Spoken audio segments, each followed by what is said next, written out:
예, 좋은 강연 고맙습니다. 네. 일단 송기령 부사장님께서 먼저 강의를 해주셨으니까요.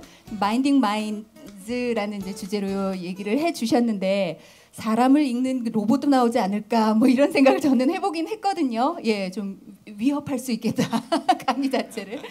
예, 어떻게 들으셨습니까?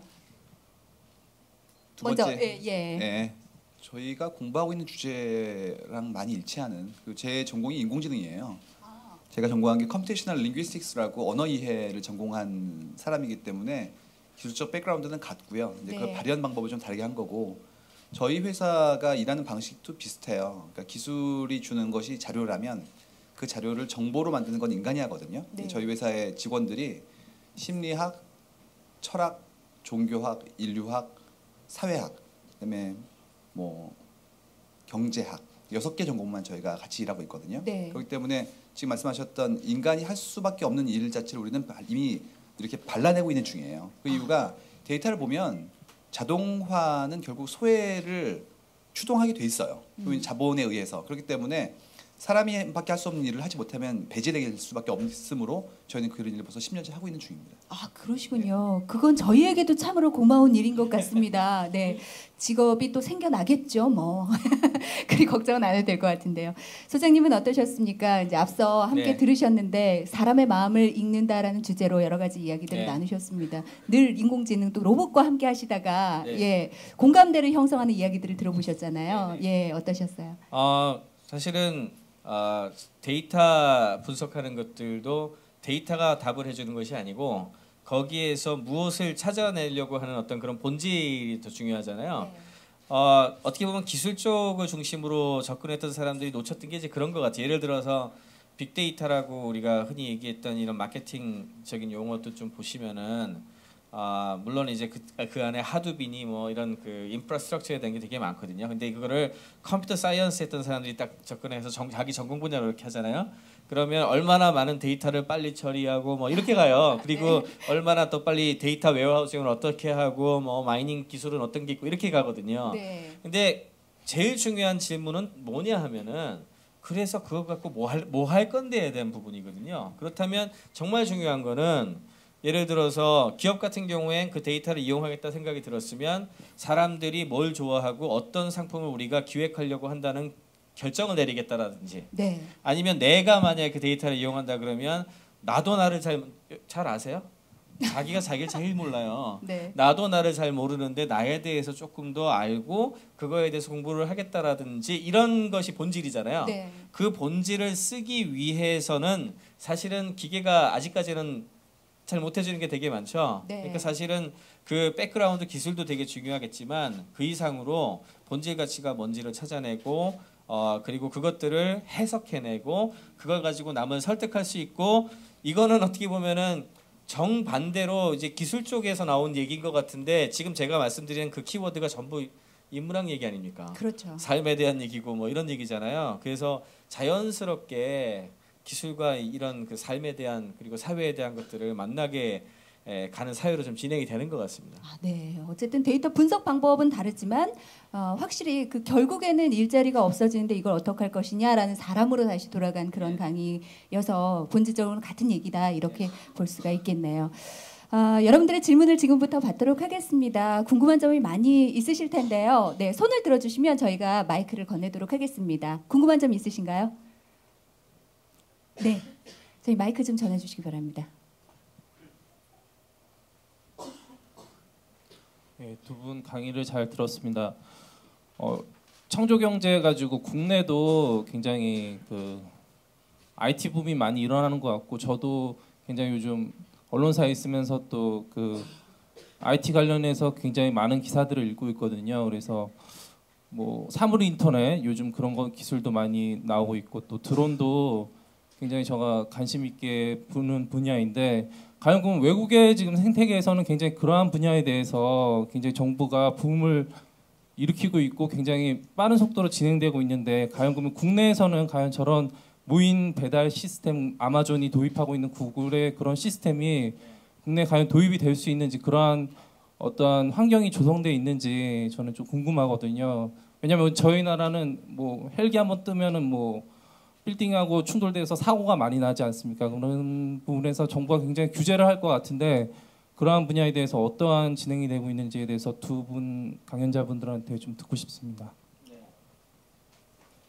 제가 답을 좀 드리면은 사실은 기술만 갖고 되는 문제가 아니고 이제 규제에 대한 부분들도 같이 가져야 되는 부분이거든요. 원래 이제 의료기기를 만들 때 특히 그런 부분들이 굉장히 많이 발전을 그동안 해왔었는데 구글이 로봇을 인수하고 나서 로봇 회사들을 인수한 것 자체보다 저는 더 중요하게 본 게 그 이후에 있었던 일들이에요. 그 이후에 가장 중요하게 봤던 게 뭐냐면 구글 내부에 로봇 관련된 산업에 대한 윤리보드를 설치했어요. 지금 윤리보드 무슨 말이냐면 산업적 접근이 아니에요. 이게 과연 이것이 철학적으로도 그렇고 사회적 합의가 일어날 수 있는가에 대한 질문이거든요. 그거에 대해서는 사회적 합의가 먼저 일어나는 곳에서 먼저 컨센서스가 나타날 거고요. 그걸 위협을 회피하려는 시각이 강한 곳이냐 아니면은 약간의 위험은 있으나 좀 더 적극적인 대처를 하는 쪽이 더 낫느냐 이렇게 해가 진행이 될 거라서 아마도 제 생각에는 우리나라의 그 사회적 특성상 받아들이는 게 늦을 거라고 봅니다. 이유는 리스크 회피와 관련된 성향이 더 강해요. 그게 사회의 어떤 전반적인 분위기라서 아주 쉽지는 않을 거예요. 마치 영적 진료나 뭐 이런 부분들에서 많이 늦는 거랑 비슷한 그런 건데 또 마찬가지로 아까 FAA 그 드론 같은 경우에 미국에선 그걸 이제 규제하는 것이 FAA에서 하거든요. FAA 같은 경우에 지금 미국은 그에 대한 것이 굉장히 빨리 진행이 되는 게 한 2015년 정도 되면 3만 그 등록제로 한다 그러거든요. 그러니까 몇 고도 얼마의 스펙 같은 것도 어느 정도 정해주고 그거를 만족시키는 것들을 이제 허가를 내주는 방식으로 진행이 되는데 이렇게 갔을 때 한 2020년 이내에 3만 대 정도 등록된 드론이 날아다닐 있어 이렇게 예측하고 있어요 지금. 그러니까 그와 비슷한 어떤 선례들이 만들어지면서 진행이 될 것이고 그다음에 무인 자동차도 예를 들자면 처음에 무인 자동차 기술 나온 지는 오래됐어요.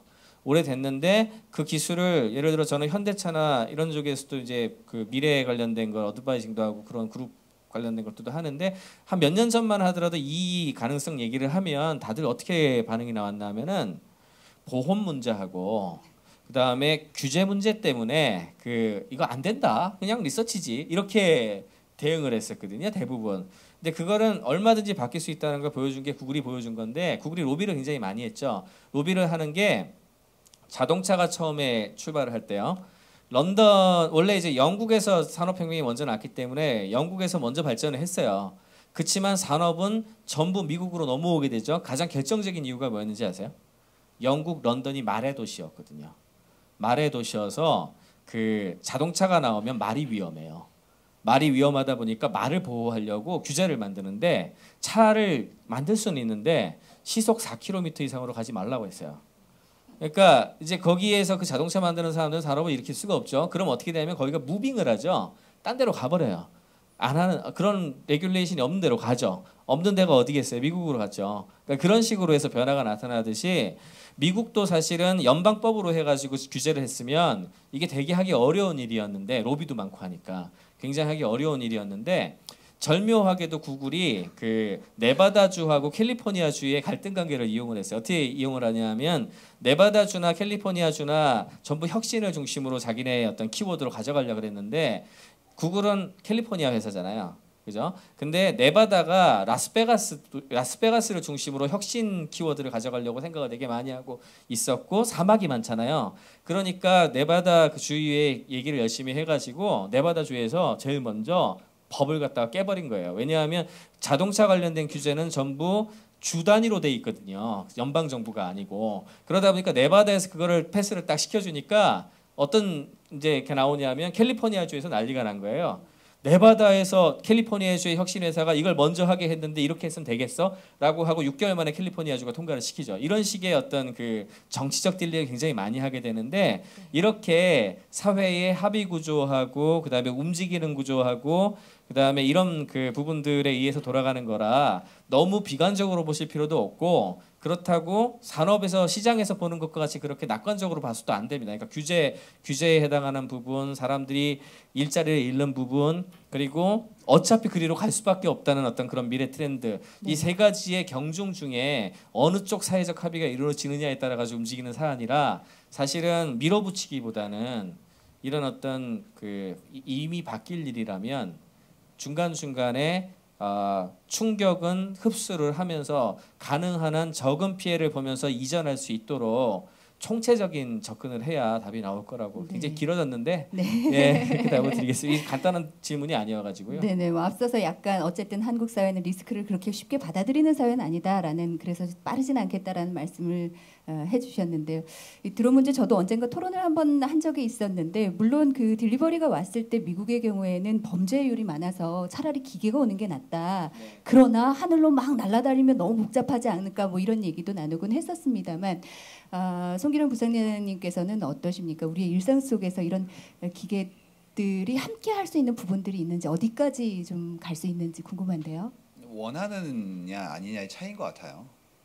그러니까 우리는 맹목적으로 더 나아진 삶을 얘기하고 있지만 거기에 들어가는 비용과 또 다른 사람들에게 미치는 영향에 대한 부분들은 간과한 경우가 많거든요. 예를 들어서 RFID로 슈퍼마켓에서 이렇게 한번 카트 쑥 지나가면 편하겠죠. 근데 유럽에서는 그게 그 까르푸나 그런 테스코 같은 노조에서 반대했어요. 왜냐하면 그렇게 들어온 수가 4,000명의 캐시어가 잡을 잃는 거예요.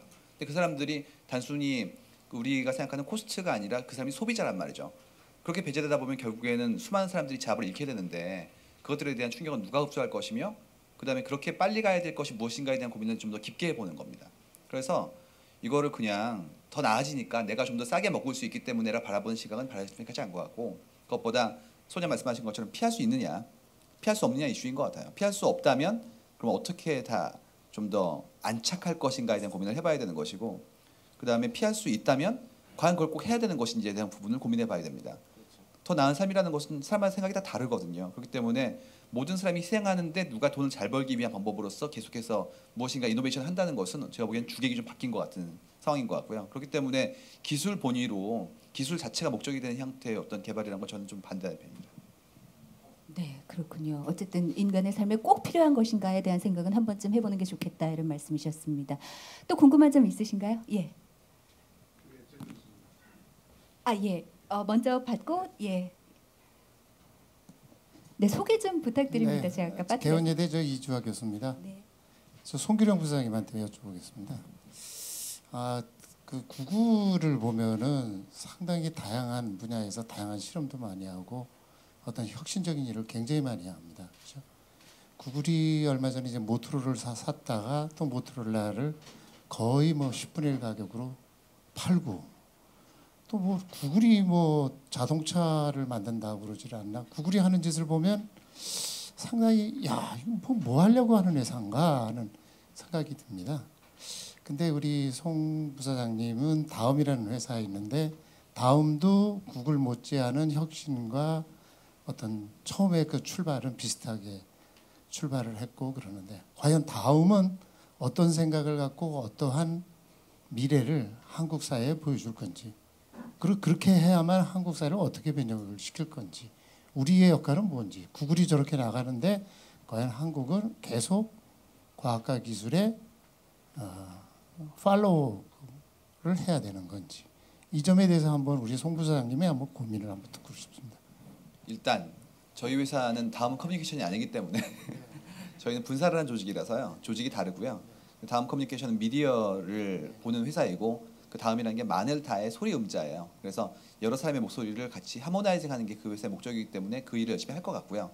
저희는 사람의 말을 이해할 수 있는 기술을 가지고 만든 회사였어요. 처음에 테크놀로지 회사였습니다. 어느 순간인가 기술이라는 것은 목적이 선행하는 것이지 기술 자체가 목적은 아니라는 걸 이제 깨닫고, 인간을 이해하는 것을 저희 회사의 하나의 뭐 슬로건이자 목표이자 해야 될 어떤 사명이라고 생각하고 일을 하고 있는 회사거든요. 그렇기 때문에 사람을 이해하는 일을 통해서 무엇인가를 더 나아지게 만드는 부분들은 저희가 최선을 다할 생각은 있습니다. 하지만 구글이 이걸 했기 때문에 우리도 해야 되지 않겠냐거나, 혹은 우리가 하는 일들이 구글과 어떻게 비교될 수가에 대한 부분들은 사실상 저희는 별로 관심이 없습니다. 왜냐하면 역할이 다른 것 같고요. 그리고 자본의 크기가 다르고, 그리고 그 부가 아니라 지식이 집중이 다릅니다. 그러니까 로마가 지금 2000년이 흐르도록 지금의 영향을 끼치는 것처럼 미국의 현재 영향력이라는 것은 단순히 자본을 떠난 지식에 대한 부분들을 갖고 있기 때문이거든요. 그래서 한국이 미국과 경쟁한다는 것보다는 어떻게 하면 역할을 나눌까에 대한 부분을 고민하는 게 좀 더 지혜롭지 않을까 생각합니다. 그 부분이 어떤 부분이라고 생각하세요? 저희는 좀 더 깊은 부분이라고 봐요. 넓은 부분이 아니라. 그러니까 넓게 깊게 가는 것은 자본과 네트워크가 이루어질 수 있는 부분인데 이렇게 작은 리소스로는 넓게 가는 것은 쉽지 않거든요. 근데 저희는 깊게 하고 싶어 하고요. 저희 회사는 깊은 인간의 이해가 목표예요. 그래서 표피의 인간이 아니라 깊은 인간의 이해를 하고 나면 저희가 공부했던 것들이 여러 개의 산업계나 혹은 일반적인 수많은 엔터티들에게 쓰일 수 있지 않을까라는 좀 막연한 기대를 가지고 일을 하고 있습니다. 결과는 한 몇 년 뒤쯤 나옵니까? 평생 안 나옵니다. 그러니까 저도 컴퓨터 사이언스를 공부한 사람인데요. 완성되는 일을 하면 그 완성의 시점에서 그 스테이크홀더들이 소외됩니다. 그래서 저희 직업은 인간의 언어를 이해하는 거기 때문에 평생 하더라도 완벽하게 할 수 없거든요. 이유는 사람끼리의 커뮤니케이션도 이해가 안 될 때가 많아요. 말 못 알아듣잖아요. 그렇기 때문에 저희 직업은 안전합니다. 역시 불편한 진실을 아주 시원하게 대답을 해주시는데 목적 얘기가 나와서 궁금한 건 제가 얼마 전에 그 청각 장애를 갖고 계신 작가분이 계세요. 굉장히 오랫동안 방송 작가로 활동하시다가 저는 처음 뵀는데 물론 입모양을 보고 알아듣긴 합니다만 굉장히 답답했습니다. 왜냐하면 말씀하시는 게 조금 다르다는 거 아마 아실 텐데 그분하고 한 3시간 정도 얘기하면서 답답하다는 생각을 했는데 집에 돌아가서 카톡을 열어서 그걸로 대화를 하니까 정말 시원하게 마음을 터고 얘기를 하게 되더라고요. 우리가 하지 말라는 그 문자 메시지로 2-3시간 했는데 그래서 이건 또 그분에게 새로운 세상이구나 이런 생각을 하게 됐는데 과연 기술의 발달 그 자율성은 어디까지 둬야 되는지 두 분은 어떻게 생각하시는지 사실 그런 장애를 갖고 계신 분들에게는 아주 좋은 목적으로 사용될 수 있는 거지만 또 간혹은 초등학교 친구들에게는 사실 성장하는데 방해가 되는 요소일 수 있거든요. 어디까지 그걸 규제해야 하는가 아니면 그냥 펼쳐둘 수 있는 것인가 궁금합니다. 일단 뭐 규제는 저는 개인적으로 말이 안 된다고 생각하고요. 규제라기보다는 어느 정도 컨트롤할 수 있느냐가 되게 중요하겠죠. 그러니까 예를 들어서 내가 그 기술을 지배하고 이용하는 사람이냐 아니면 그 기술 때문에 내가 지배를 당하고 있느냐가 제일 중요한 포인트예요. 이제 그 중독이라는 얘기를 할 때 가장 중요하게 보는 게 그 포인트인데 제일 중요한 거는 지금 주어지는 수많은 기술들은 우리 아이들의 시대가 이게 커지게 되면은 그거는 그냥 일상생활에서 우리가 걷는 것과 똑같은 능력이라서 그거를 뺏겠다라고 하는 거는 기본적으로 잘못된 발상이죠. 네. 되려 이제 그보다는 올바른 이제 소위 말하는 이제 예절을 가르치듯이 리터러시란 표현을 여기저기에 붙이게 되는데 그런 기술의 본질을 이해하고 내가 그걸 제대로 쓸 수 있게 만들어 주도록 하는 것이 중요한 것이지 이렇게 어디 뭐 나오는 것처럼 심지어는 어느 학교에서는 학급회의에서 뭐 전체 학급에 아이들의 스마트폰을 뺐자라는 얘기까지 나온다는 얘기가 들었어요. 그래서 저는 이건 진짜 어떻게 부모들이니까 저런 생각을 하지. 내가 제 개인적으로 정말 너무 황당해가지고 거의 분기탱천. 제가 또 네. 아이들 교육 관련된 책도 좀 썼었는데 그런 식으로 좀 봐야 될 것 같고요. 아까 청각장애인 같은 경우에 얘기를 하셨지만 이게 액세스에 대한 부분이거든요. 그래서 결과적으로는 사람에 대한 이해도가 좀 더 높아지고 그 다음에 우리가 본질적으로 하려는 게 뭔지를 잘 알게 되면은 되려 기술을 훨씬 더 쉽고 편하게 쓸 수 있잖아요. 네. 그렇게 기술에 대해서 마음을 열어가는 어떤 그런 생각이 기술이 딴 나라 세상에 있는 것이 아니고 어차피 아까 전에도 말씀드렸지만 기계와 경쟁하는 게 아니고 기계와 우리하고 어차피 한 몸이 돼서 같이 간다. 그렇게 보고 생각을 해가면 좀 나아질 것 같습니다. 네, 알겠습니다. 어떠세요, 송 부장님? 최근에 SBS에서 부모 대 학부모라는 다큐멘터리를 만들었었는데 저희가 1편에 좀 도와드렸거든요. 저도 가서 이제 그 몇 가지 얘기를 들었었는데 그 중에 하나가 뭐였냐면 카톡이었어요. 저희가 데이터를 봤는데 너무 재밌었던 게 부모는 카톡을 타임을 컨슈밍하는 오락으로 봅니다. 근데 애들한테는 카톡이 뭐냐면 리얼 라이프예요. 맞아요. 이유가 애들이 학교 끝나고 나면 학원 가요. 그래서 오프라인 미팅이 없어요. 걔네들은. 그러니까 교제나 교류라는 게 사이버가 전부예요. 그렇기 때문에 걔네들한테 카톡을 뺐으면 가출합니다. 그러니까 우리가 생각하기에는 그거는 가상 세계지만 그들에게 그게 진짜 세계인 거예요. 그러니까 무엇이 서리얼이고 리얼인지에 대한 개념이 바뀌어 있는 거거든요. 그러다 보니까 부모는 이해를 못하는 거죠. 다시 말해서 수단이 중요한 건 아닌 것 같아요. 그 수단이라는 것은 뭐 카톡일 수도 있고 텔레파시일 수도 있고 아니면 독순술일 수도 있고 그것보다 중요한 것은 그 속에 들어있는 인간이 어떤 의도를 가지고 있고 그 의도를 관리할 수 있는 주체가 얼마만큼 자존감이 있는지에 대한 여부이지 그렇다고 해서 이 카톡이나 게임 때문에 얘가 망가진 것이냐? 그건 결과이지 원인이 아니거든요. 그렇기 때문에 그 원인에 대한 부분들은 부모가 방기하고 책임을 안 진 것에 대해서 그것에 블레임할 뿐이지 출발은 나한테 있다는 것이죠. 그렇기 때문에 저는 수단을 강제하는 것에 대해서는 굉장히 반대하는 편이에요. 따라서 우리가 봐야 될 것은 인간 자체를 봐야 되는 것이지 인간을 둘러싸는 환경을 보는 것은 그 다음이다라는 부분들을 말씀드리고 싶네요. 네, 기술 때문이 아니라 사용하는 의도를 먼저 보는 게 중요하다. 역시 다시 사람으로 돌아가는데요. 그 아까 질문 주시겠다고 하셨던 예. 저희 마이크 좀 부탁드리겠습니다. 잠시 소개 먼저 해 주시고 질문 주시면 감사드리겠습니다. 예. 두 분 강의 잘 들었고 오늘 사이도 좋은 말씀 많이 해주셔서 고맙습니다. 저는 산업융합기술사협회에서 나왔습니다. 융합은 기술의 융합이 기본이니까 기술 융합을 해보자 해가지고 기술사 종목이 한 89개 종목이 있는데 기술과 기술의 융합을 해보자. 그래서 저는 그런 어떤 목적으로 설립된 단체입니다. 그래서 저는 뭐 하이테크든 로테크든 간에 지금 오늘은 주로 뭐 하이테크 중심의 빅데이터 중심 많은 말씀을 해주시는데 우리나라가 행복 지수가 낮다는 얘기를 상당히 많이 합니다. 아까 가정에 뭐 여러 가지 뭐 우스갯소리로 예를 많이 들어주시는데 과연 이제 우리가 이러한 창의 융합의 콘서트가 됐던 앞으로 많은 이런 걸 해주고 계시는데 과연 우리 행복 지수를 높이는데 개인이든 뭐 어제 저녁에 우리는 밤 2시에 저도 열심히 봤는데 분명히 집단 행복 지수는 높아지거든요. 그렇지만 돌아서면은 금방 이제 우리는 불평 불만 속에 돌아가 버린다 이게. 그래서 저희들이 느끼는 거는 참 5060 세대가 은퇴가 어마어마하게 1년에 나오지 않습니까? 1년에 40~50만 명씩 이제 은퇴가 되는데 아까 100세 시대로 말씀하셨고 전부 돈 버는 얘기를 많이 하시는 것 같아요. 돈 버는 것보다는 재밌게 즐겁게 살 수 있는 이러한 창의 융합의 인문과 기술의 만남에 대해서 두 분은 어떻게 생각하시는지 근데 대해서 좀 앞으로 우리가 좀 더 적극적인 우리가 아젠다를 가지고 좀 토의를 좀 해주시면 좋겠다 하는 생각이 듭니다. 두 분의 의견을 듣고 싶습니다. 네, 사회가 막 변하고 있다는 얘기를 하고 있는데 과연 이 속에서 우리가 어떻게 하면 행복하게 살 수 있을까요? 네, 먼저 송 부사장님부터. 제가 쓴 책의 제목이 여기에 당신의 욕망이 보인다거든요.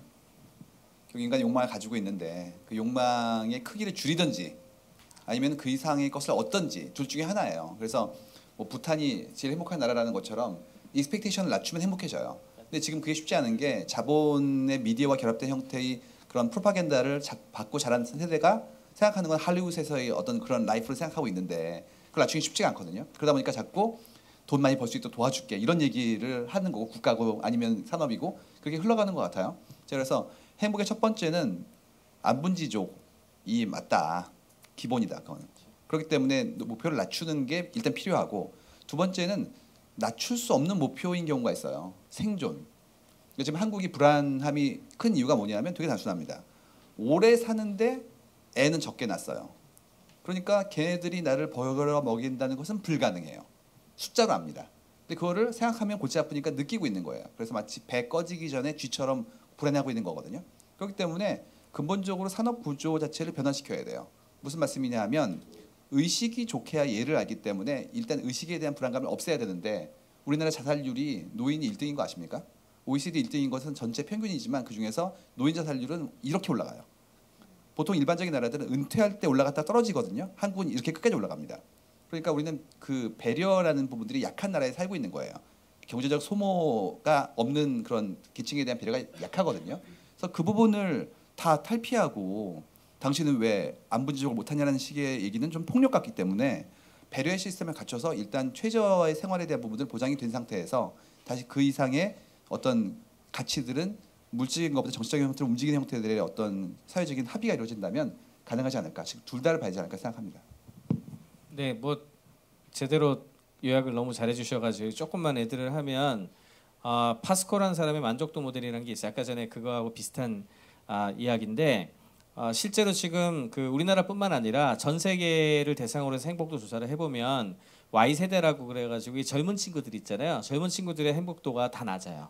전통 세대에 비해서 전통 세대나 베이비 부모보다 다 낮습니다. 이유는 뭐냐 하면은 그 분석 내용을 보면은 베이비 부모들은요 산업이 팽창하는 시기에 자라와가지고 언제나 내가 익스펙트 기대했던 것보다 실제 리얼 라이프가 좀 더 나았어요. 그러니까 계속 그때 그 조금씩 발전해 오던 것들을 이렇게 바라보고 자라서 그런 어떤 연구 성과가 계속 나타난다는 걸 보고 가서 원래 이제 행복을 어떻게 정의를 하냐면은 기대한 거에서 실제를 빼면 나온다라고 우리가 실제에서 기대를 빼면 나온다라고 얘기를 하거든요. 익스펙테이션이 크면 마이너스가 돼요. 항상 기대가 크면. 그래서 그 사람들은 비교적 행복한 모델을 갖고 그 과거에 대한 향수가 있는데 젊은 친구들은 이제 부모들 세대가 이미 만들어 놓은 풍요로운 세대를 보고 자랐잖아요. 그리고 그거를 보고서 하기 때문에 익스펙트가 이렇게 기대치가 이렇게 높아요. 거기다가 소셜 네트워크 서비스나 이런 것들 때문에 자기가 그 원래 처한 위치보다 항상 더 자랑을 해가지고 내가 보는 것보다 조금 더 위쪽을 보게 지금 만들어 나갔고 그것 때문에 상대적으로 거의 전 세대 전 국가에서 다 그 젊은 세대 행복도가 떨어지거든요. 그래서 이런 부분들이 그 실제로 가장 큰 문제가 지금 되어 있고, 하지만 지금 아까 전에도 말씀하셨듯이 이거를 이제 해결을 하려면 상당 부분 가장 베이직한 부분, 기본적인 부분들에 대한 것들이 어느 정도 충족이 돼줘야 되고, 그리고 나서는 그 이게 이제 비용 구조가 떨어지면 되게 좋거든요. 예를 들어서 지금은 GDP 성장 중심으로 그 나라의 목표를 세워놨으니까 성장하지 못하면 계속 성장했던 어떤 그런 패턴이 있어가지고 우리가 망할 것 같잖아요. 근데 가만히 생각해 보면 지금 국민 소득이 예를 들어 2만 불일 때가 있었고 3만 불일 때가 있었어요. 그런데 2만 불일 때보다 3만 불일 때 내가 2만 불일 때보다 했던 거를 더 못하고 자유도 더 못 누리는 것 같고 비용이 더 비싸가지고 잘 못하게 되면은 그게 삶이 더 행복해진 건 아니죠. 그러니까 지금은 되려 혁신이 나타나는 대부분의 기술이 어떤 종류의 기술이냐 하면 성장보다는 다 비용을 낮추는 기술들이 많아요. 비용이 낮아지면 자연스럽게 성장을 못합니다. GDP는 떨어져요. 왜냐하면 과잉 생산이 안 되기 때문에 버려지는 게 없거든요. 효율은 더 높아지고 그러면은 되려 마이너스 성장을 할 수도 있어요. 마이너스 성장을 했는데 그 사람들은 그 안에 있는 사람들은 되려 더 행복했어. 그게 잘못된 게 아니라는 거예요. 그 어떻게 보면은 이렇게 삶의 퀄리티를 중심으로 하는, 그래서 지금 목표치는 필요하니까 지표도 좀 만들어야 되고, 사실은 송 부사님 같은 분들이 이제 국가적인 측면에서 봤을 땐 제일 하시면 좋겠다 하는 그런 부분들이 이제 이런 인디케이터란 건 항상 사람들의 목표니까 그런 부분들이 만들어지면은 훨씬 더 그 우리가 삶의 본질에 가깝게 뭐 1년에 3만 불 시대 5만 불, 저는 그런 뉴스 정말 싫어하거든요. 아니 5만 불 시대면 뭐래? 그 죽어가는 사람들 많고 다들 불행하면은. 참고로요, 가정의 행복을 위해서 말이죠. 이게 동물의 세계는 다 서열이 있지 않습니까? 그러니까 그럼 우리 가정에서 남자들의 그 가장으로서의 서열이 랭킹 4위, 보편적으로 강아지보다 못한다 서열 5위까지 나가는데, 가정의 행복을 위해서는 창의 융합, 기술과 인문의 융합에서 어떤 걸 행복하기 위해서 창의 융합적인 관점에서 좀 팁을 줄 수 있는지 두 분.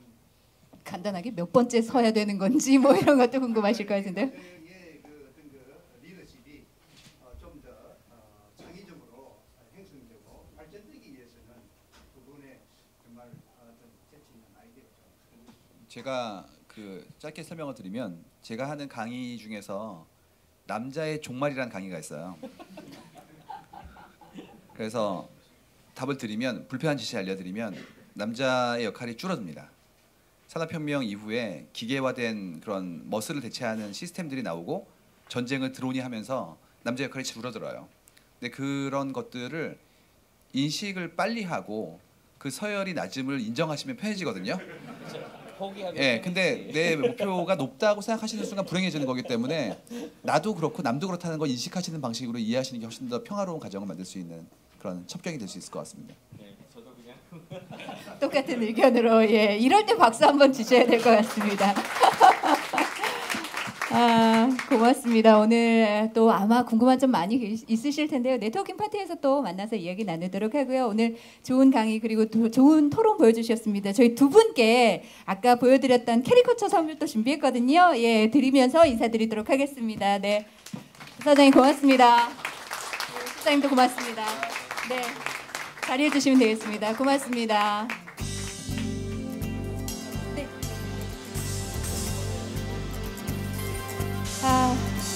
오늘 즐거우셨나요? 네, 기술이 만드는 사회